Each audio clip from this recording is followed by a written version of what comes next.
This is me, Anthony Martin, at some sort of primary school business meeting about jelly. My very first memory happened at Rock Avenue Working Men's Club on a cold Saturday evening in a smoke-filled hall. It's such a hazy yet deeply ingrained memory that I have absolute certainty that it happened, but at the same time, a rivaling sense that maybe it was all a dream. This core memory, stored for 38 years, and counting, was dancing on my dad Philip Martin's feet. Like many others, I grew up in the 1980s with an absent father, never really getting any consistent time with him from my birth in 1982 until his reintegration into my life, much later when I was 12 years old. This scenario begs the question, why was this core memory so important to me at such a tender age?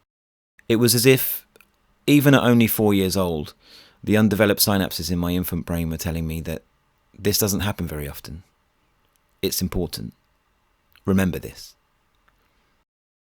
In the intervening years between dancing on his feet and our reintroduction, there were stalled visits, broken promises, expectations, rejections and tears, until ultimately the decision was made that he would not be entitled to be part of our lives if he couldn't honour his promises. It was hurting myself and my older brother Jonathan too much to excitedly trek down to the bus stop in Wainscott, only to be completely inconsolable when he wouldn't show up, than it would if we just didn't see him at all. My dad struggled with mental health issues and addiction for most of his life, having been made redundant at the closure of the Chatham dockyard in 1984 and never really holding down a job or paying any child support from that day on. Tragically, my dad succumbed to his mental health issues in February 2009, taking his own life in Apni Haweli, a supported accommodation scheme in Chatham above Blockbuster. My brother Jonathan had a troubled time with life and suffered equally with mental health issues, addiction and homelessness, which was exacerbated by our dad's suicide. John never really recovered after that.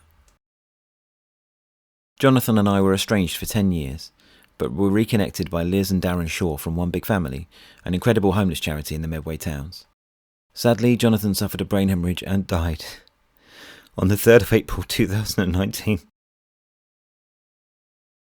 All this trauma, all this death, all this loss. When my dad took his own life, it sucked all of the oxygen out of any conversation that could be had about his worth as a parent.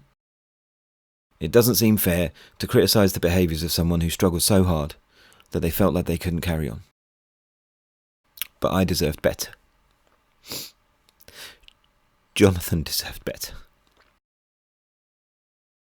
I'm a musician and a singer-songwriter, and I use music as a means to process and understand my traumatic upbringing.